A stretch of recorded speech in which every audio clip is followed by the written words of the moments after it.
Estamos começando aqui no alguns dos meus canais. Você que está aqui está no meu Instagram, aqui está no meu Twitter e aqui está no YouTube. Mas bem, pessoal, vamos lá. Vocês estão vendo aí uma covardia sendo feita, né? Nada de novo, nada que não seja esperado. A gente sabe que eles estão desesperados e não tem muito espaço para manobra. Então, o que está acontecendo aí? Está acontecendo que eles estão querendo acelerar esse indiciamento. Indiciamento nada mais é do que a opinião do delegado, que pode ou não ser acatada pelo Ministério Público. Vai lembrar que o PGR ele é indicado pelo Lula, né? Independentemente de se ter uma boa ou má impressão dele, pouco importa, a gente sabe que vai pesar uma pressão muito grande em cima dele, né? E eu gosto de fazer uma comparação de Brasil com os Estados Unidos, porque mais ou menos, né, ocorre essa mesma passada. Se você olhar a história, inclusive da América Latina, sempre que existe um sistema diferente sendo iniciado em algum país da América Latina, pouco tempo depois os outros vão adotando. Então, se você for ver, por exemplo, em 2018, a eleição do Bolsonaro, você teve, um pouquinho antes, uma eleição do Macri, que é do centro-direita, né? Depois veio o Milei que teve uma eleição muito semelhante àquela do Bolsonaro. Milei criou um partido muito jovem, está num partido muito novo, lá Libertar Avança. Todos os institutos de pesquisa dizendo que ele ia perder, que ele não teria a menor chance. Depois, ele acaba sendo eleito com base numa campanha com imenso apoio popular, muita internet, e o sistema muito preocupado querendo censurar a internet. O Lula até mandou a Simone Tebet arranjar $1 bilhão num banco de desenvolvimento latino-americano para ver se ajudava a Argentina a destravar outros $7,5 bilhões junto ao FMI, para dar uma injeção de gás na Argentina e ver se o candidato da esquerda, do Massa, o Massa, que era ministro da Economia lá da Argentina, conseguia fazer a sucessão do Alberto Fernandes, né? Então, 2018, Bolsonaro, o Milei, você tem um pessoal mais à direita, o Guilherme Lasso lá no Equador, né, o Marito no Paraguai, Lacalle Pou no Uruguai. Então a gente teve essa guinada mais à direita, que depois acabou sendo freada com muita suspeição, né? Você vai olhar em todos, o Ivan Duque na Colômbia também, né, centro-direita, mas você vai olhar os países aqui da região, uma boa parte deles reclama de suspeição, e quase sempre a eleição é decidida ali no 50% a 51% para o vitorioso e 49% para o derrotado. É quase sempre assim. Até na Venezuela do Maduro, o resultado dito oficial pelo TSE lá da Venezuela, que se chama CNE, o Conselho Nacional Eleitoral, ele foi de 51% para o Maduro, 49% para o Edmundo Gonzalez. Isso porque a Maria Corina Machado não poderia concorrer porque ela ficou inelegível. E essa é a nova tática da esquerda.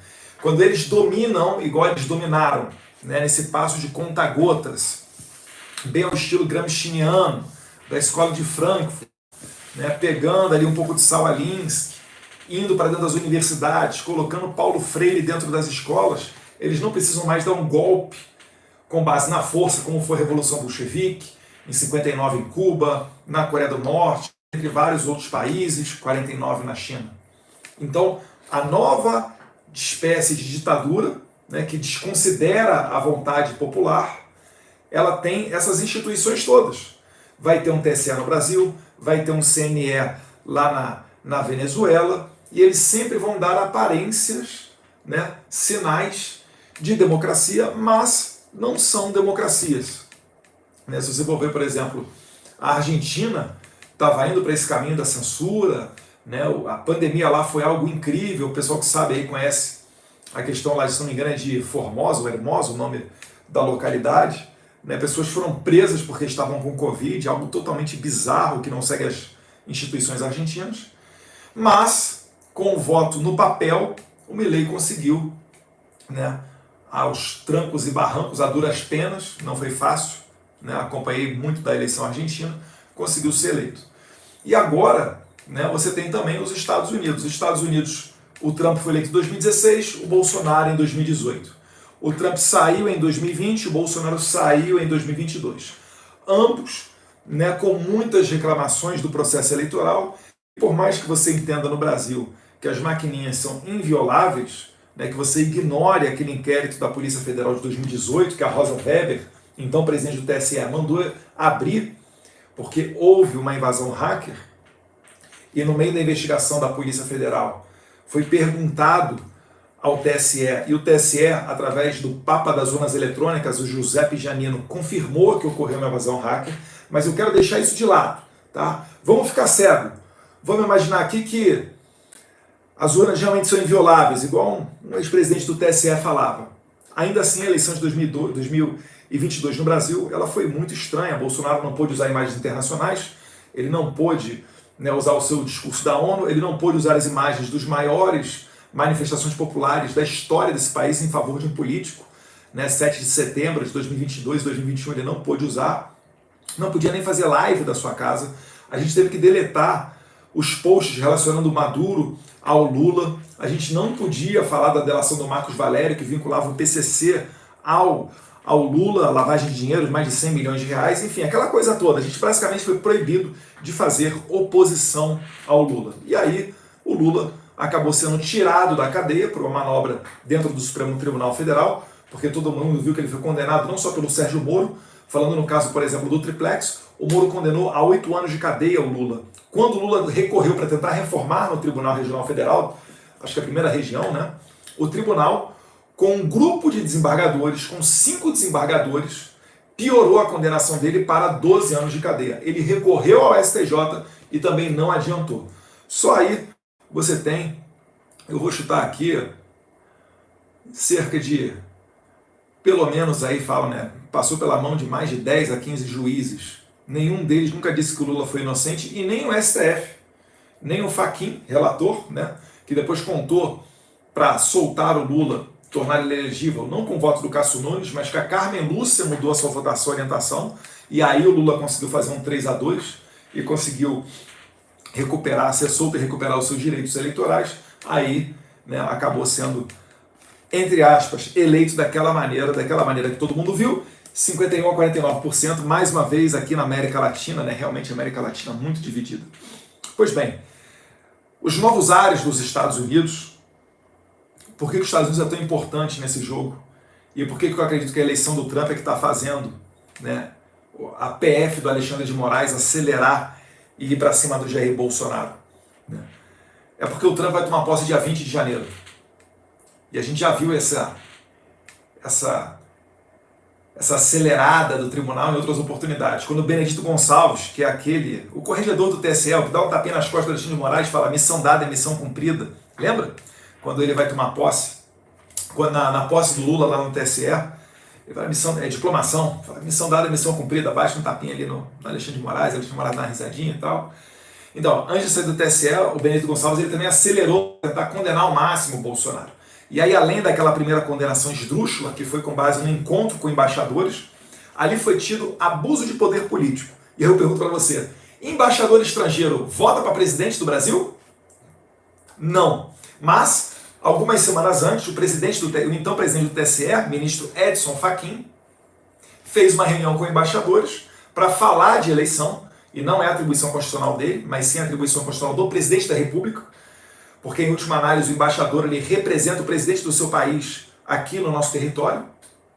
O Fachin se reuniu com embaixadores e pediu a eles que fosse reconhecido prontamente o presidente eleito, o resultado que saísse, né, fosse divulgado pelo TSE.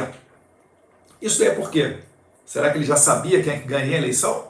Será que o Fachin estava querendo que o Jair Bolsonaro fosse eleito presidente e dizendo aos embaixadores, olha, reconheçam logo o resultado, para talvez não dar chance para contestações, para que a comunidade internacional coloque pressão e para todo mundo reconhecer a vitória daquele candidato?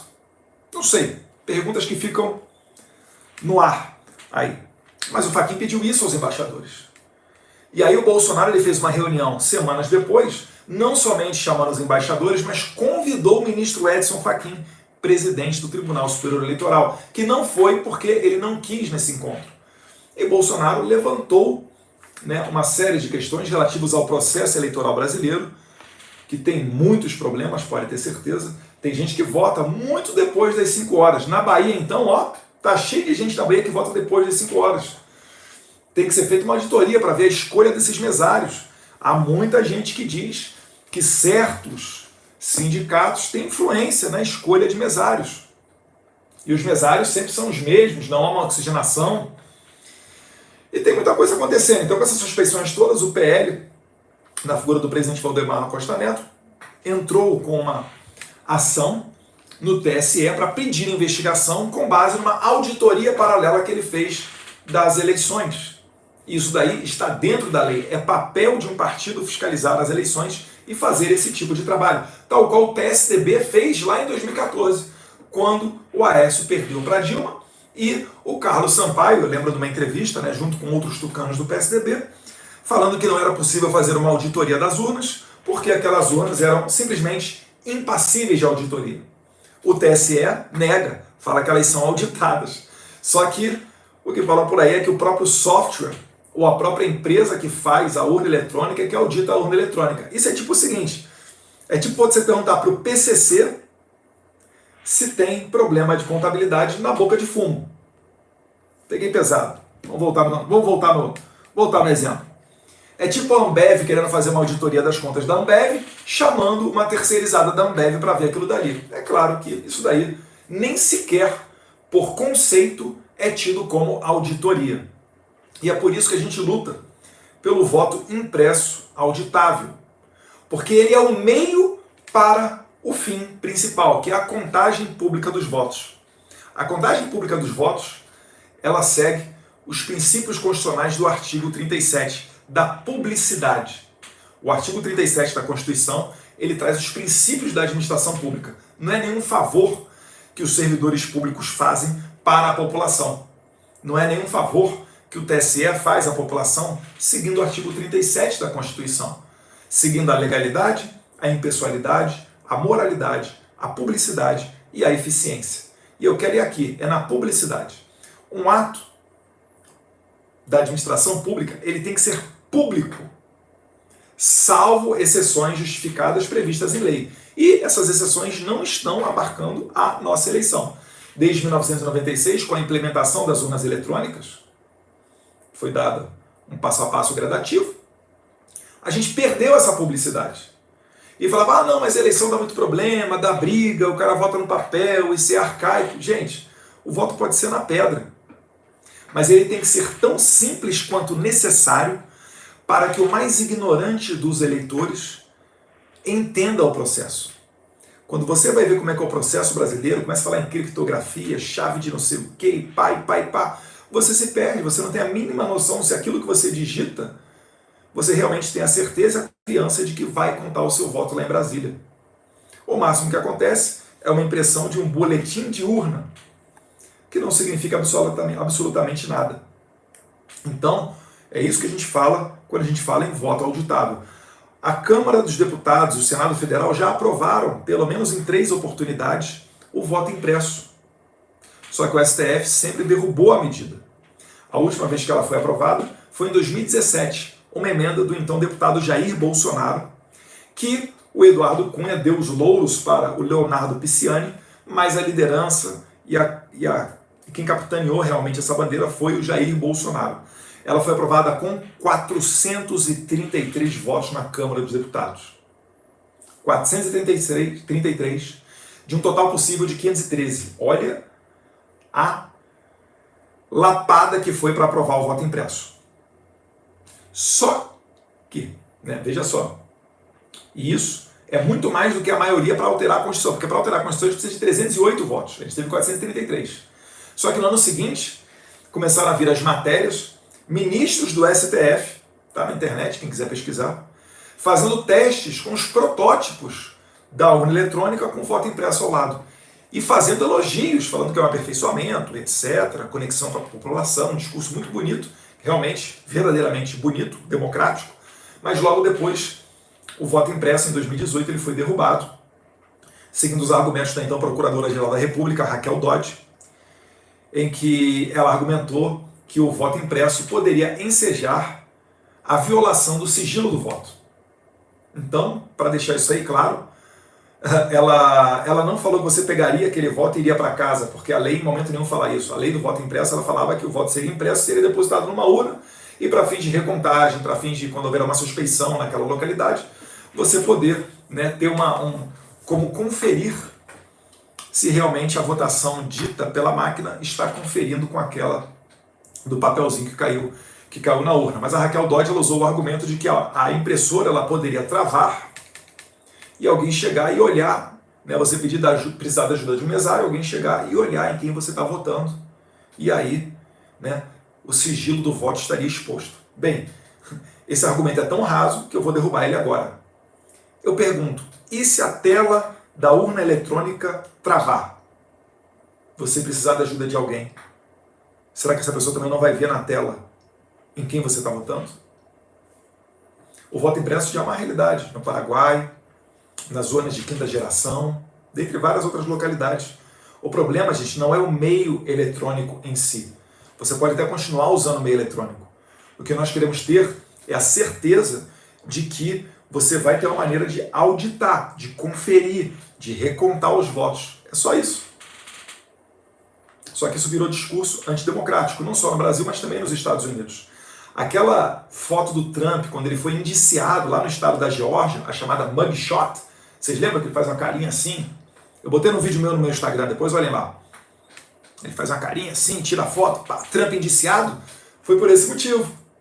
Porque ele contestou as eleições na Geórgia. Ele contestou o processo eleitoral.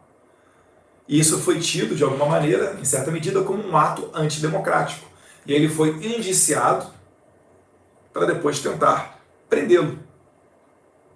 Isso ocorreu em vários estados, tá? É que o da Geórgia foi o mais avançado.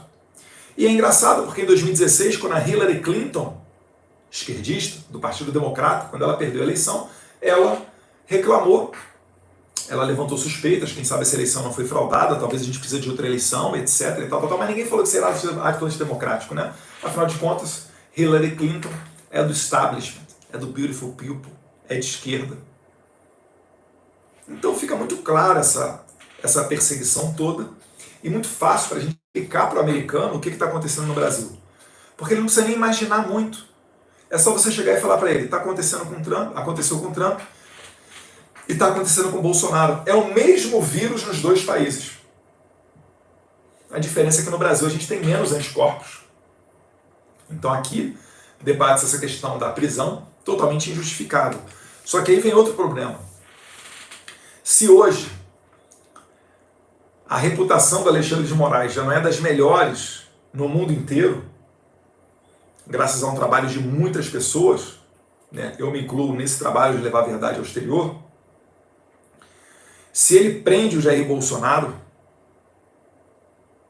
ele vai atrair a atenção do mundo inteiro para cá. E eu sei que os ministros da Suprema Corte gostam muito de viajar para o exterior. Alguns até vivem no exterior, dizem por aí. E não é interessante você dar amparo dentro do seu local de trabalho, ainda que você não seja o Alexandre de Moraes, para esse tipo de conduta. Porque depois você vai querer dar palestra, falar de liberdade, de democracia, e você vai ser confrontado. Talvez não dentro do Brasil, mas fora do Brasil sim. E não adiantou prender o jornalista, como o Sérgio Tavares, o português que veio ao Brasil em fevereiro para cobrir uma manifestação na Avenida Paulista a favor do Jair Bolsonaro, que deve ter batido ali cerca de 1 milhão de pessoas nas ruas, e você detém ele na Polícia Federal do Aeroporto de Guarulhos e começa a perguntar para ele sobre pandemia, sobre o que ele acha de vacina, opiniões dele acerca da Suprema Corte Brasileira. Isso é conduta de república de banana, não de um país sério. E quando você vai perdendo a credibilidade, você vai chegando mais perto cada vez da Venezuela. O Brasil já tomou uma lapada internacional quando pediu a extradição da Lula dos Santos. E os Estados Unidos, ainda que sob o governo Biden, não fez a extradição. Porque os Estados Unidos não fazem extradição de jornalistas por crime de opinião. Aliás, nos Estados Unidos existe uma coisa chamada primeira emenda, que fala da liberdade de expressão, da liberdade religiosa, e a segunda emenda, que é o acesso às armas, e inclusive a formação de milícias para derrubar governos ditatoriais, é justamente para garantir que a primeira emenda seja respeitada. E esse desenho foi tão bem feito lá pelos Founding Fathers, os pais fundadores, no final do século XVIII, né, depois de 1776, com a independência norte-americana, liderada pelo então fazendeiro George Washington. Ela foi tão bem desenhada para que eles nunca mais tivessem sob o jugo de uma ditadura, que até hoje, mais de 200 anos depois, os Estados Unidos têm eleições periódicas e o sistema consegue sobreviver. E no Brasil, como é que é? Ah, meus caros, no Brasil, a cada 20, 30 anos tem uma quebra do sistema, um novo golpe, né? Uma nova instabilidade.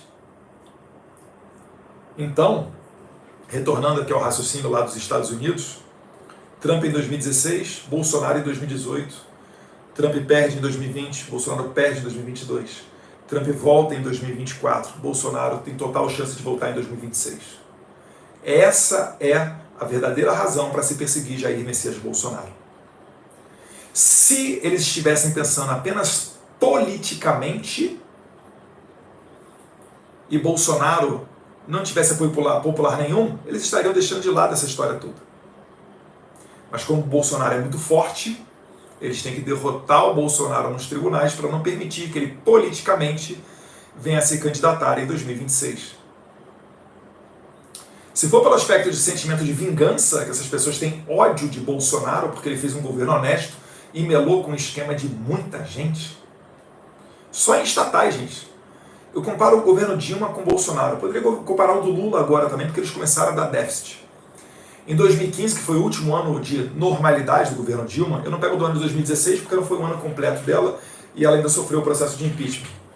Mas em 2015, as estatais tiveram prejuízo de 32 bilhões de reais, matéria da UOL. Em 2019, elas tiveram lucro de 109 bilhões de reais. Um vácuo, uma diferença de 141 bilhões de reais. E olha que depois de 2019, as estatais continuaram batendo recorde. Acho que 2021 e 2022 chegou a cerca na casa de 220 bilhões de reais. Vocês imaginam, gente? Vamos botar 200 bilhões, vamos botar por lá, 200 bilhões, tá? Governo Bolsonaro, estatais, todas somadas, recorde 200 bilhões. Dilma, déficit de 32. 232 bilhões de motivos para você querer se vingar de Bolsonaro. E nos freios e contrapesos da nossa Constituição, o único que poderia colocar freio nisso é o Senado Federal. Só que o presidente do Senado, Rodrigo Pacheco, já disse reiteradamente que ele não vai colocar os pedidos de impeachment adiante. E ele tem que ler, né, o processo de abertura do impeachment no plenário, para que depois, na sequência, seja formada a comissão especial, com os membros indicados pelos líderes partidários, e seja dado o devido processo legal com o direito à ampla defesa e contraditória ao ministro Alexandre de Moraes. Então, nesse cenário, o Alexandre de Moraes está muito confortável para fazer o que ele bem entender, o que ele bem quiser. Mas as narrativas dele não param em pé.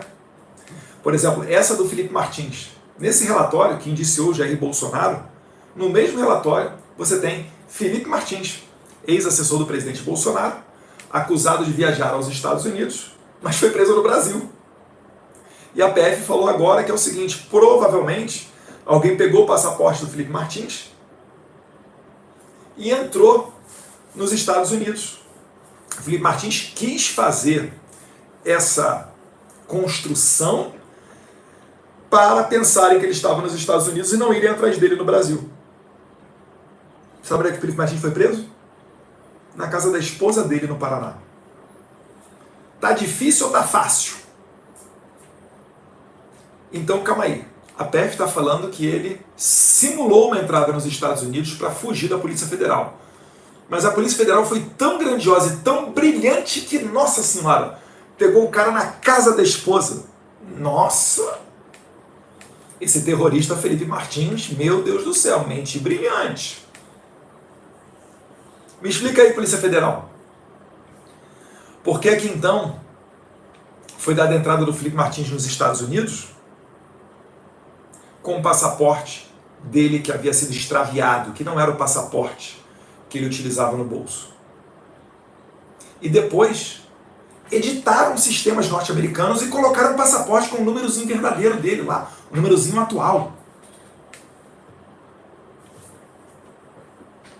Me explica isso. Sabe por que eles estão com medo, gente? É que agora a gente tem um presidente nos Estados Unidos que se preocupa com as fraquezas da sua fronteira. Ele está preocupado com quem entra e sai dos Estados Unidos porque ele quer colocar adiante realmente uma política que proteja os americanos do terrorismo.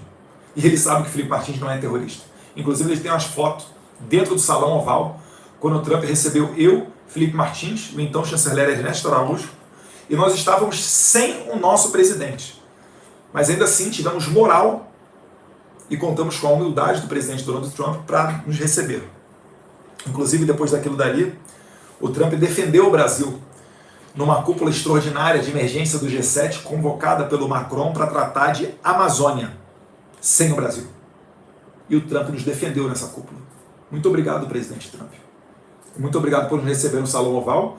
E tem uma foto famosa apertando a mão do Felipe Martins. Ele sabe que o Felipe Martins não é nenhum terrorista. E ele sabe que o sistema migratório dos Estados Unidos é falho. Nós conseguimos ir falar com deputados federais americanos, eles já estão esclarecidos disso, mas agora com essa eleição, o Partido Republicano, a direita, também ganhou o Senado. Agora a gente vai lá no Senado. A gente vai no senador Mike Lee, a gente vai no senador Rick Scott, a gente vai em vários senadores, no Rand Paul, dentre outros, para falar desse caso. Porque o parlamentar americano, ao contrário aqui no Brasil, que ele já não é respeitado mesmo, nem sei porque está aberto o Congresso Nacional às vezes, fico indignado com algumas ações que tomam atropelando o Congresso Nacional, mas a gente há de sobreviver e resgatar, né, os nossos poderes para representar bem a população. Vamos lá. Ao contrário do Brasil, lá nos Estados Unidos, eles têm muito mais poderes para convocar as pessoas para dentro do Congresso norte-americano. E várias vezes vocês assistem aí, né? Às vezes vai o Mark Zuckerberg, lá no Congresso americano, no Senado. O Dr. Fauci, figura central na pandemia, que fez várias atrocidades durante a pandemia. E aqui no Brasil a gente só pode convocar ministro. Outras autoridades, diretor-geral da Polícia Federal, qualquer outra pessoa, no máximo posso fazer é convidar, e a pessoa vai se ela quer. E tem que ser aprovado dentro de uma comissão da Câmara. Então, nos Estados Unidos, eu consigo imaginar que um deputado ou senador pode fazer um requerimento de informações à autoridade migratória para saber, nos sistemas migratórios, quem é que inseriu o Felipe Martins lá. Quando nós acharmos esse servidor, ele vai ser convocado para depor no Congresso norte-americano, se é que isso vai ser necessário. E nessa convocação, a gente tem bons canais com os parlamentares americanos para sugerir a eles perguntas, como por exemplo, prezado servidor da imigração americana, você recebeu algum pedido de autoridade brasileira para que fossem inseridos os dados do Felipe Martins nos sistemas migratórios americanos? Por que você fez isso? Quem foi a autoridade brasileira que te pediu para você inserir o Felipe Martins no sistema migratório americano? Você sabia que isso faz parte de uma peça para incriminar uma pessoa inocente, que inclusive ficou mais de 6 meses na cadeia, num presídio do Paraná, em Pinhais? Sabidamente inocente? Ou será que as autoridades brasileiras, a Polícia Federal, que consegue ver se uma pessoa simulou a entrada nos Estados Unidos, não consegue ver se essa pessoa de fato saiu do Brasil? E olha que bizarro, ainda que Felipe Martins tivesse saído do Brasil, isso não daria ensejo para uma prisão preventiva. Vocês conseguem entender a gravidade do que a gente está enxergando? Onde é que a gente está fazendo? Onde é que a gente está conseguindo ir? Se você algum dia me criticou por ter saído do Brasil para fazer política no exterior, eu aceito as suas desculpas, tá? Porque você encontrar com um parlamentar norte-americano é dificílimo. O mundo inteiro bate na porta dos caras. Todos os conflitos do mundo passam por lá. Os Estados Unidos estão financiando a Ucrânia no conflito com a Rússia. Os Estados Unidos dão amparo para Israel para fazer frente ao Irã e aos grupos terroristas. Os Estados Unidos entrou no Iraque, entrou no Afeganistão. Se for aquela história, então, vixe, Panamá, América Central, aí é que é uma beleza mesmo.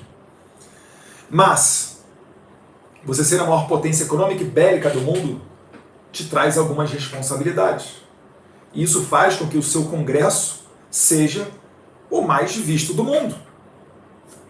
Então, quando eu, um brasileiro, eu vou lá, eu estou disputando com o parlamentar da Argentina, da Ucrânia, da França, da Alemanha, da Ásia, da África, da Oceania. Não é simples. Eu até conto em algumas entrevistas que ano passado, em dezembro, a gente fez uma comitiva de uns 15 parlamentares, mais ou menos, ou até mais. E nós fomos falar com determinados deputados e o que a gente conseguiu foi falar com os assessores deles. Não pense que é fácil construir essa relação internacional. Que você chega lá, né, que é igual ao Congresso Brasileiro, a pessoa tem uma identidade, uma calça jeans, ela bate na porta do deputado que ela quiser, ela vai no gabinete que ela quiser. Não é bem assim que acontece lá nos Estados Unidos. Ou melhor, é muito diferente. Lá a vida de um parlamentar ela é muito mais se assemelha com a vida de um empresário numa empresa do que a vida de um parlamentar no Brasil, né? Onde a gente tem que lidar com várias situações, a gente acaba, inclusive, por vezes, né, atendendo pessoas que, na verdade, não é nem a tua atribuição, você nem vai conseguir resolver o problema daquela pessoa, mas você acaba conversando com ela, que você trombou com ela no corredor das comissões, você saiu do seu carro, ela te pegou no caminho para o gabinete, e até aí normal, tá? É até bom para você saber os anseios da população, onde é que o calo está apertando, em determinada medida é saudável. Mas, nos Estados Unidos, o deputado, ele entra na sua sala, ele vê a sua agenda, ele traça uma ordem de prioridades, ele despacha com seus assessores, ele faz uma estratégia e consegue seguir aquilo dali. Eu não estou falando o que é melhor ou o que é pior, eu só estou falando que é diferente lá para vocês entenderem que não é tão simples assim você chegar no parlamento dos Estados Unidos e conseguir uma audiência com um deputado. Graças a Deus, né, as portas foram abertas de uma maneira muito generosa com a deputada Maria Elvira Salazar, que é descendente de cubanos, igual o senador Marco Rubio, que acabou de ser indicado para ser secretário de Estado, para ser chanceler, lá dos Estados Unidos, no governo Trump, que vai começar dia 20 de janeiro. E ela tem como missão de vida, após uma carreira sensacional na área do jornalismo, ela é descendente de cubanos, ela já entrevistou Fidel Castro, para vocês terem noção de quem que a gente está falando, tá? Décadas de um jornalismo percorrendo o mundo inteiro. Entrevistou todas as figuras polêmicas que ela queria, que ela gostaria. E ela diz que ela tem como missão de vida zelar pelas liberdades e garantir a liberdade dos povos. Notoriamente, o seu trabalho se dedica à América Latina, né? Fala muito de Cuba, inclusive. Eu aconselho vocês a seguirem a deputada Maria Elvira Salazar. Sigam a deputada nas redes sociais. Ela está tendo um carinho muito grande com o Brasil, eu sou muito grato a ela. Tá? Conheci ela antes, no tempo em que meu pai era presidente da República, ao conversar com ela sobre algumas possibilidades de ação, né, referentes a Cuba, né, para melhorar a vida do cidadão cubano contra a ditadura cubana. Então, desde lá, a gente tem um contato. Ela, graças a Deus, né, abriu as suas portas, não só para mim, mas para vários outros parlamentares do Brasil. Esse trabalho eu não faço sozinho. Eu acho que talvez eu seja o precursor. Eu não me recordo nessa legislatura de nenhum deputado 2 mandatos para trás, porque foi no meu primeiro mandato que eu comecei a fazer essas saídas internacionais. Eu não me antes do meu pai ser presidente, inclusive. Eu não me recordo agora de cabeça se tinha algum deputado ali, até porque o nosso grupo, né, mais fechado, vamos assim dizer, o grupo mais à direita, conta com muitos novatos, né, muita gente de primeiro mandato, às vezes de segundo. Eu estou no meu terceiro, então eu tive a oportunidade de começar lá atrás mais cedo, mas graças a Deus agora nós somos mais fortes, nós somos mais pessoas juntos, trabalhando nesse mesmo sentido. E eu agradeço a todo mundo que sabe, reconhece e apoia esse trabalho, que está dando um pouco de esperança para nós. Então a Maria Elvira Salazar, ela recebeu as nossas indignações, ela fez uma carta, inclusive solicitando às autoridades americanas a retirada do visto dos 11 ministros do STF. Essa carta foi assinada por alguns outros parlamentares. De cabeça aqui eu cito Chris Smith, que é o deputado mais antigo da casa. Ele é deputado desde 1983, se não me engano, por New Jersey. Richard McCormick, Marjorie Taylor Greene, da Geórgia, Maria Elvira Salazar, deve ter mais um ou outro aí que eu não estou lembrando agora. Eu não sei se, acho que o Jim Jordan, que é o presidente da Comissão de Justiça, e não sei se o senador Rick Scott também. Mas enfim, esse pedido de parte dos parlamentares, ele tende a aumentar e mais parlamentares irem junto nessa questão de salvaguardar a liberdade no Brasil. E isso vai ganhar muita força. Por quê? Porque o Alexandre de Moraes, como todo bom abusador do poder, ele não consegue imaginar algo que possa detê-lo. E aí ele vai abusando cada vez mais, a ponto de comprar briga com o homem mais rico do mundo, Elon Musk, que não é só o mais rico, mas é um cara que vem do métier do Vale do Silício, dos bilionários, né? A base dele é em Texas, o cara que manda o foguete para o espaço e volta de ré, e agora também será ministro do Trump, porque ele tinha muita vontade de assumir um cargo desse, porque ele já é realizado profissionalmente, ele já é realizado financeiramente, acho que dá para perceber, né? Ele comprou o Twitter por 44 bilhões de reais entre o primeiro e o segundo turno da eleição brasileira, né, em 2022, e ele está fazendo parte do governo Trump. E ele não gosta do Alexandre de Moraes. Mas pode ter certeza, eu acho que ele é uma pessoa bem centrada, ele não vai se guiar por vingança. Ele só vai fazer valer as leis que já existem nos Estados Unidos. Ainda que o Congresso americano não faça nada, se o Poder Executivo americano quiser, ele já pode fazer várias medidas para brecar o avanço do autoritarismo no Brasil. Toda a autoridade brasileira do establishment de Brasília, ela tem alguma relação com os Estados Unidos. Ou ela tem contas bancárias, ou ela tem casa, né, às vezes na Flórida, ainda que em nome de trusts ou de laranjas. Ele gosta de passar as férias na Disney, né? Oi, Fábio Shor, delegado federal Fábio Shor. Gosta de passar férias na Disney. Então eles têm visto, eles têm conta bancária, eles têm patrimônio, e ainda que não esteja lá, normalmente tem dinheiro fora do país, em paraíso fiscal. Os Estados Unidos, eles têm relação com o mundo inteiro e eles são um centro financeiro. Quer ver só, por que o Brasil está tendo que explicar para os Estados Unidos a compra dos caças suecos? Se é o Brasil que está comprando caça da Suécia. Por que você tem que dar satisfação aos Estados Unidos? O que os Estados Unidos, tu imagina, bendita gente, será que está cobrando do Brasil explicações? Porque os Estados Unidos fazem tecnologia. E todo local onde vai tecnologia para esses caças, você tem que ter um acordo com o governo americano. E nesse acordo você dá poder ao governo americano para eles te requisitar e exigir informações. Que se você não der de maneira satisfatória, eles bloqueiam o seu comércio internacional. Eles acabam com a sua empresa de jatinho. Entendeu? O americano produz tecnologia. Ah, você quer comprar esse componente aqui? Você gostou desse componente? Você quer comprar ele? Quer botar no seu caça? Gostou do visor? Gostou da asa que eu fabrico? Gostou do seeker, do míssil? Gostou do trem de pouso? Beleza. Assina esse contratinho aqui. Aí o pessoal vai lá. Inclusive a Saab, da Suécia, assina. E assim eles conseguem manter o controle sobre a maioria dos materiais de defesa que vão pelo mundo. Eu falei material de defesa, né? Mas isso daí também vai valer para o sistema financeiro. Quer ver outra coisa também que importa? Visto. Se você tiver visto americano, você entra no México. Você não precisa de visto do México. Se você tiver visto americano, você entra na Indonésia. Agora, se você tiver visto americano recusado, cuidado. Você pode ter problema para entrar em outros países.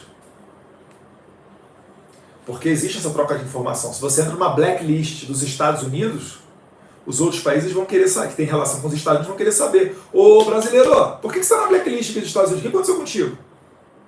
E se a gente escalar ainda mais o problema, você pode chegar até ao cometimento de crimes que dão ensejo, né? Crimes contra americanos, que dão ensejo a você entrar na lista da Interpol, na chamada difusão vermelha. Difusão vermelha é a prisão preventiva no âmbito internacional, tá? Da Interpol. A Interpol no Brasil é representada pela Polícia Federal, e talvez você entre. Lá nos Estados Unidos, quem cumpre muito são a US Marshal. Os US Marshals, eles cumprem essas determinações, mas antes ela passa pela mesa do Attorney General, que é o PGR, dos Estados Unidos. O Trump indicou o Matt Gaetz para ser o Procurador-Geral dos Estados Unidos, o Attorney General, que ele tem os poderes lá nos Estados Unidos de AGU, porque ele representa os Estados Unidos no STF, ele tem o poder de Ministro da Justiça, porque ele comanda o FBI, dentre outras instituições, o US Marshals e outros, e ele também tem o poder de PGR do Brasil. Matt Gaetz, deputado federal da Flórida. Um cara reconhecidamente corajoso. A gente sabe que o nome dele vai precisar ser aprovado no Senado americano. Não vai ser uma sabatina simples, porque mesmo que ele seja republicano e os republicanos tenham maioria dentro do Senado, o Matt Gaetz, há um tempinho atrás, ele foi responsável por derrubar o Kevin McCarthy, lá, que era o presidente da Câmara dos Deputados lá nos Estados Unidos. Ele, no meio da discussão ali, o Matt Gaetz falou que o presidente da Câmara não estava honrando alguns compromissos e que, independentemente dele ser republicano, aquilo não estava legal. Ele se juntou com mais uns 6 médios de deputados republicanos, junto com a minoria democrata, e derrubou o presidente da Câmara dos Estados Unidos. Muitos republicanos ficaram bravos com o Matt Gaetz nesse momento. E daí, talvez possa surgir a possibilidade de reprovação do nome dele para Attorney General nos Estados Unidos. Mas o Trump já falou que vai bancar para valer a nomeação do Matt Gaetz, deputado da Flórida. Trumpista até debaixo d'água, figurinha carimbada no Mar-a-Lago. Esse sim, figurinha carimbada no Mar-a-Lago. E na Flórida, vocês sabem, né? Você fala até mais espanhol do que inglês. Tamanha quantidade de latinos que moram por lá. Ele é casado e já tive, né, contatos com ele. É uma pessoa que eu estou torcendo muito para que seja aprovada a sabatina dele no Senado. Eu acho que pode ser um nome bem bacana para aderir a essa causa das liberdades. Então esse cenário todo, né, você vai vendo ali a Elise Stefanik, que foi nomeada para ser embaixadora dos Estados Unidos na ONU, uma pessoa pró-Israel até debaixo d'água. Não vai dar vida fácil para os diplomatas brasileiros, nem para o Lula, quando forem defender o Hamas. Podem anotar isso daí. Tá? E dentre outros nomes também que estão surgindo, tá? Deixa eu lembrar aqui. Robert Kennedy, a saúde. Bob Kennedy Jr. não convém falar. Tem o... Nossa, esqueci o nome dos outros. Mas enfim. Tem o Matthew Whitaker, que foi nomeado agora para ser o embaixador dos Estados Unidos na OTAN também. Foi, se não me engano, ele foi Attorney General do Trump durante um tempo. Excelente nome. Presença carimbada no CIPEX. Tá? Não se impressione se ele for agora 4 de dezembro no CIPEC da Argentina. Eu acho até que, inclusive, o Milei, tendo ido no CIPEC dos Estados Unidos, com a eleição do Trump, né, a ida do Bukele lá nos Estados Unidos, vai ter gente muito bacana no CIPEC da Argentina, em Buenos Aires, dia 4 de dezembro agora. Então, esse cenário todo, ele dá uma pressão no Brasil. Ninguém quer comprar briga, né, com a maior potência econômica e bélica do mundo. Bélica, não estou falando aqui que os Estados Unidos vai invadir o Brasil, não é isso não. Mas uma potência econômica, um país que está buscando resgatar a sua liderança, não vai permitir que uma empresa como a X, como o Twitter, seja chutada do Brasil. Ou que um juiz da Suprema Corte congele as contas da Starlink, porque ele está numa briga individual que ele pegou para si contra o Elon Musk. Vai ser muito complicado lutar essa luta, porque o Trump ele não vai fazer igual o Biden, onde a embaixada dos Estados Unidos só soltou uma notinha dizendo que é isso, acabou. Página virada. Não vai ser isso. Podem esperar. Podem esperar. A conduta vai mudar. E a cobra vai fumar.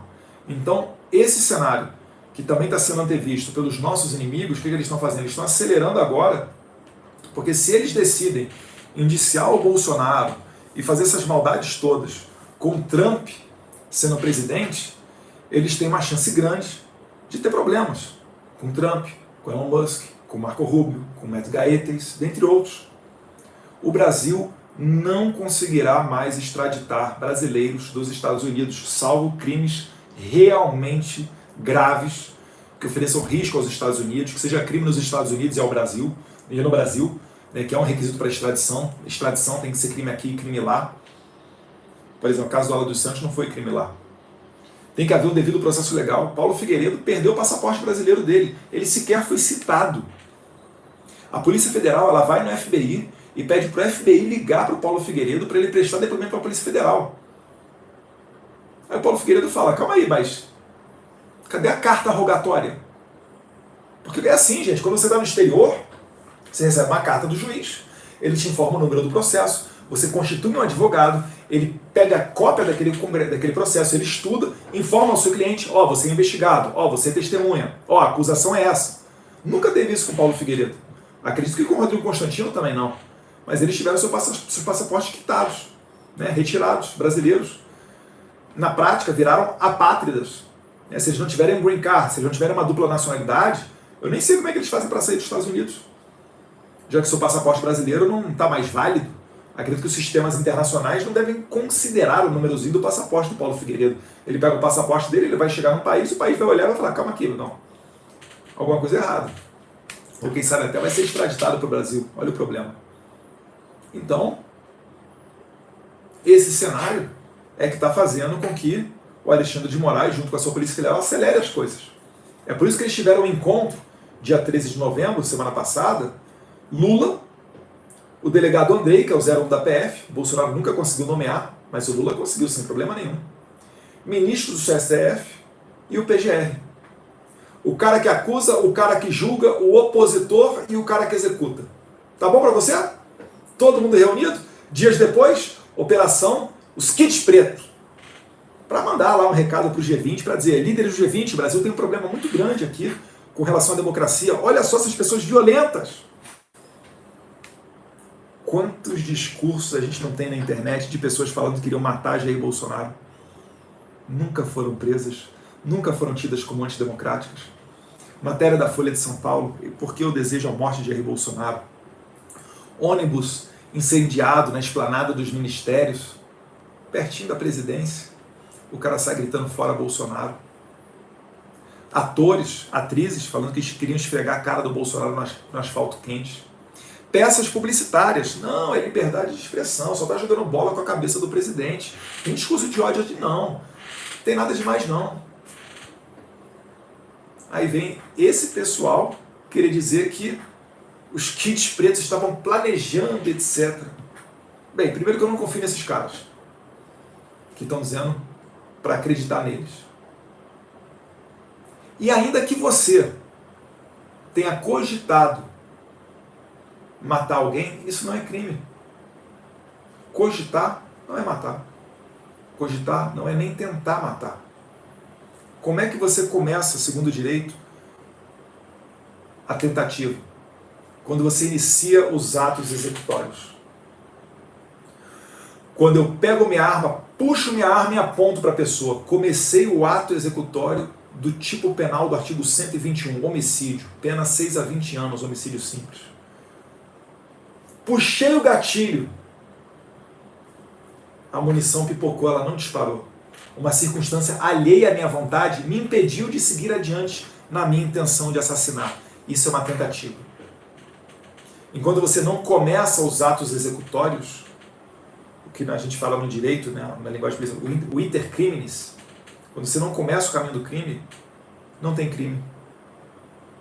Os atos preparatórios não são puníveis.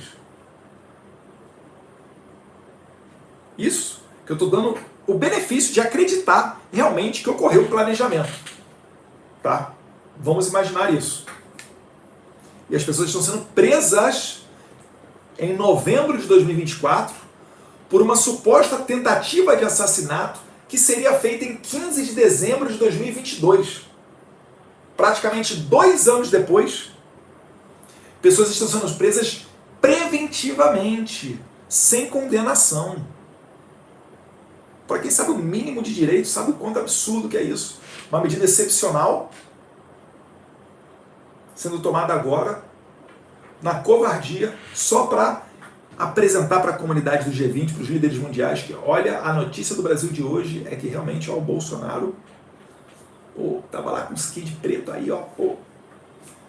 E é engraçado que a decisão para prender esses, foram 4 generais e um agente da Polícia Federal, essa decisão ela foi feita, determinada, a investigação foi aberta por Alexandre de Moraes, que ele cita ele próprio 44 vezes na decisão para abrir essa investigação.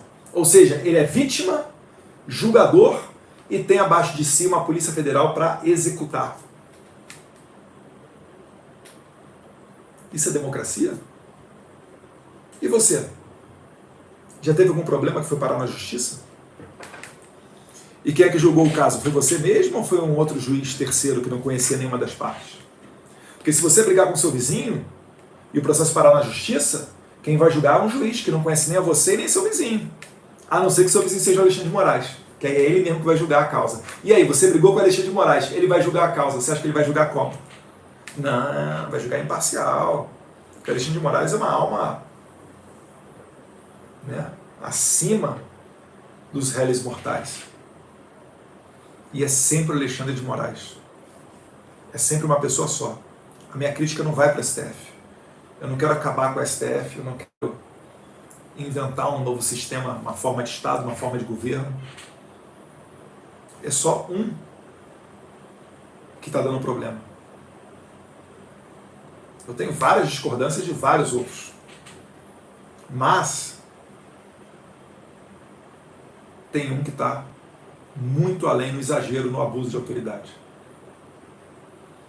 Vamos ver como é que eles vão movimentar as próximas peças, porque eles erram, tá? Eles erram. Eles tentaram fazer aquela narrativa do cara lá, do suicida, que na verdade eu já nem acho mais tanto que é suicida. Se você olhar as imagens, é muito estranho o cara chegar e deitar a cabeça. Você ia se matar, você ia pegar e deitar a cabeça nos fogos de artifício. É até difícil, né? Você vê um pavio queimando e você encostar a cabeça ali para se matar. Muita gente olhando e revendo as imagens, né? Estão começando a suspeitar que ele possa ter sido alvejado. E aí você vê que a imagem do prédio do STF veio com muita rapidez à tona. Depois o segurança do STF deu uma entrevista. Ele não fez isso sem autorização do Alexandre de Moraes, meu cara. Pode ter certeza. E as imagens do 8 de janeiro do Ministério da Justiça do Flávio Dino?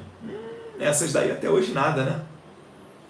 E quem é que inseriu o nome do Adélio Bispo para entrar na Câmara no dia 6 de setembro de 2018, o dia que ele deu a facada no Bolsonaro, e se não fosse pego, teria o álibi perfeito para fugir da polícia, caso alguns dias depois fosse capturado. Isso não vaza, né? As imagens do aeroporto de Roma, poxa, Alexandre de Moraes foi agredido, covardemente agredido Alexandre de Moraes no aeroporto de Roma. Não tem imagem, né? Por que será?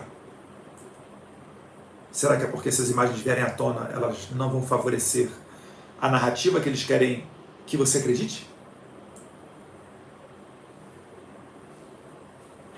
E é engraçado porque eu não me incomodo de ser caluniado.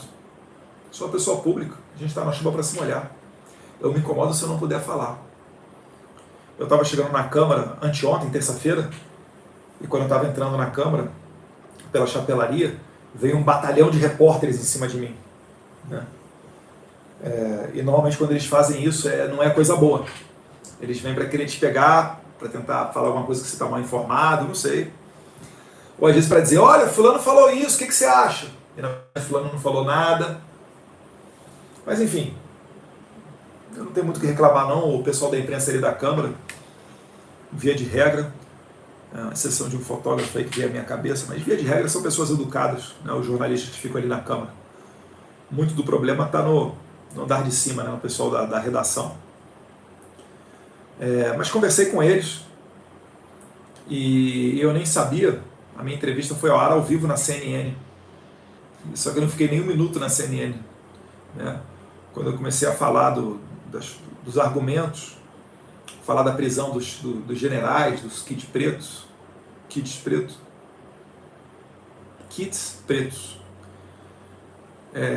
um jornalista falou, né, quando eu estava falando que os atos preparatórios não são crime, Esses falam que esses fatos ocorreram há 2 anos atrás, como é que os caras estão sendo presos preventivamente agora?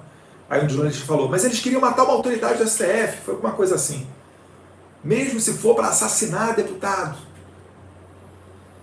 E aí eu falei, ora, então vamos prender o jornalista que fez lá o artigo da Folha desejando a morte do Jair Bolsonaro. Rapidamente eu fui cortado ao vivo da CNN e o jornalista, o âncora da CNN, começou a falar que eu estava fazendo ataques à imprensa. Faz isso não, meu cara, eu não sei o nome dele, né? Me ajuda aí, pessoal. Ele parece descendente de asiático, né? Uma figura até carismática. Mas prezado jornalista, não faz isso não. Porque as pessoas vêm, elas ficam indignadas. Elas vão criticar a CNN.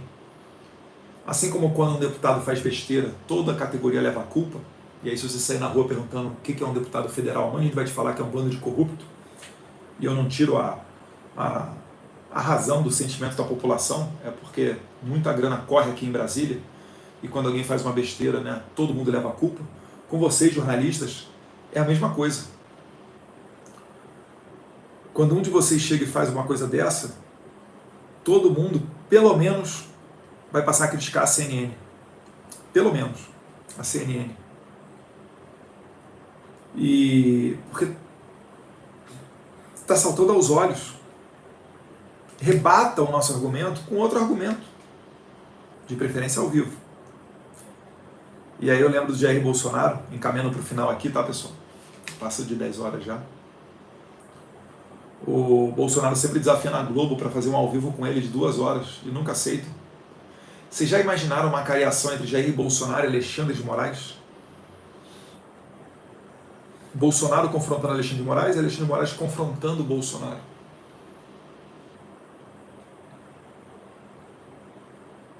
Eu acho que ficaria perceptível para todo mundo quem é que está falando a verdade. E no meio dessa polarização toda é que se faz necessária a anistia. O STF está adotando um discurso de que para ter anistia tem que ter condenação. Negativo. Não foi assim em 1979. A anistia foi ampla, geral e irrestrita. Pegou gente que sequestrou, gente que assassinou. Ninguém perdeu a vida no 8 de janeiro. No 8 de janeiro teve depredação de patrimônio público. Isso teve. E cabe uma responsabilização, a gente sabe disso. Mas que como todos ali aparentemente são réus primários, isso jamais daria cadeia no Brasil. Porque nunca deu para a esquerda tem um histórico de depredação. A direita, foi a primeira vez que ocorreu um negócio daquele, e ao meu ver, né, de tanto tentar esconder as investigações da CPMI do 8 de janeiro, inclusive não dando imagens de câmeras, a meu ver, tinha gente filtrada ali dentro, para instigar propositalmente os atos e tudo que ocorreu naquele dia. Mas a anistia ela é necessária para você virar a página disso. Porque ninguém aguenta mais esse clima de tensão e tudo é Bolsonaro. Os Estados Unidos, eu vi também que o eleitor norte-americano ele teve uma reclamação muito grande com relação a essa polarização. E isso daí movimentou as pessoas a não votar na esquerda, a não votar no Joe Biden, a não votar no Partido Democrata para o Senado e para a Câmara.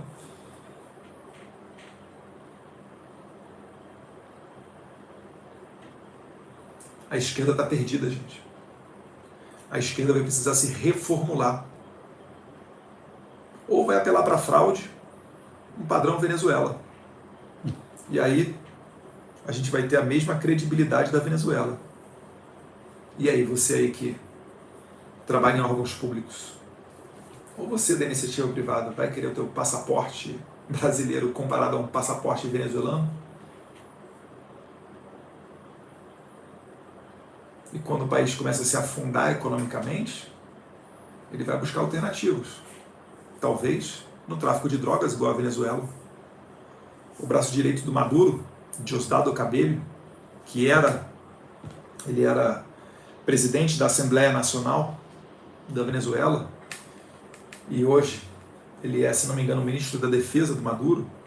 Ele é o 01 do Cartel dos Soles, o maior cartel de drogas da Venezuela. Ali você tem ELN, você tem Farc, você tem Hezbollah, você tem Hamas, você tem Wagner, os mercenários russos, você tem Vespas Negras cubanas, os serviços de inteligência.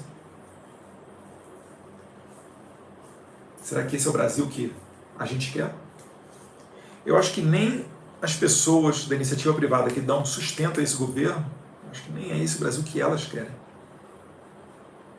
Então o que a gente precisa? A gente só precisa ter a nossa voz. Se a gente tiver voz, falar a verdade, a gente vai ganhar essa parada. E eleições íntegras, né? Eu tenho certeza. Meus caros, boa noite para vocês. Né? Eu termino aqui fazendo algumas perguntas que eu vou comentar mais para frente em outras transmissões ao vivo. Vou começar com a seguinte pergunta. Você acha que o Maduro precisa de eleição para se manter no poder? Me respondam aí.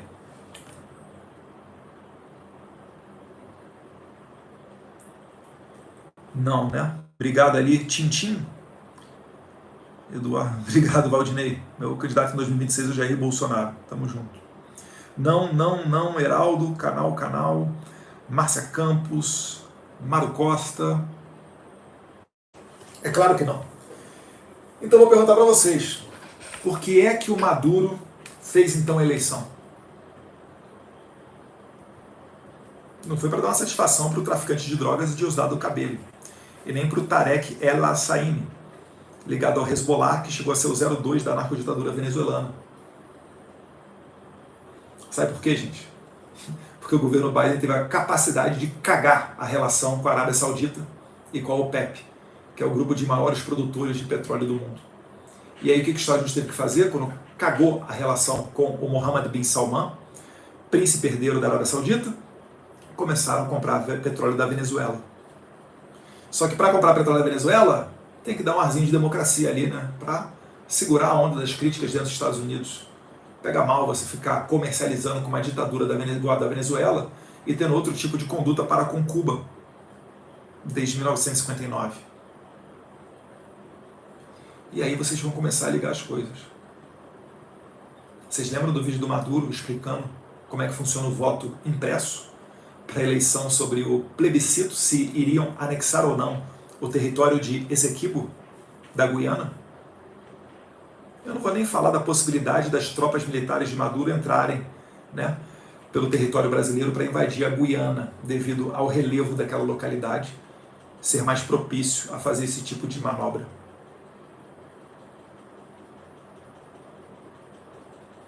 A gente volta a conversar aí na próxima live, pessoal. Um abraço. Fiquem com Deus. Um abraço para vocês aqui do Insta. And now... E domingo agora eu farei uma outra transmissão ao vivo à noite nas minhas redes. Acompanhem. Tem mais novidade por aí. Aqui é Twitter.